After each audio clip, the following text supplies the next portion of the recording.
అమ్మ 9 నెలలు మోస్తే నాన్న 25 ఏళ్ళు. రెండూ సమానమే అయినా నాన్న ఎందుకో వెనకబడ్డాడు. ఇంట్లో జీతం తీసుకోకుండా అమ్మ, తన జీతం అంతా ఇంటికే ఖర్చు పెడుతూ నాన్న, ఇద్దరి శ్రమ సమానమే అయినా అమ్మ కంటే నాన్న ఎందుకో వెనకబడ్డాడు. ఏది కావాలి అంటే అది వడ్డీ పెడుతూ అమ్మ, ఏది కావాలంటే అది కొని పెడుతూ నాన్న, ఇద్దరి ప్రేమ సమానమే అయినా నాన్న ఎందుకో బాగా వెనకబడ్డాడు.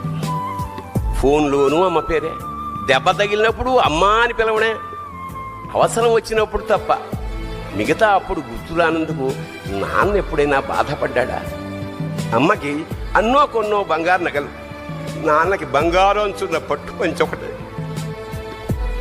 నాన్న ఇలా వెనకబడిపోవడానికి కారణం ఆయన మా అందరికీ వెన్నెముక కావడమే. వెన్నెముక వెనక ఉండబట్టే కదా దన్నుగా నిలబడగలుగుతున్నాం. ఇదేనేమో నాన్న వెనకబడిపోవడానికి కారణం.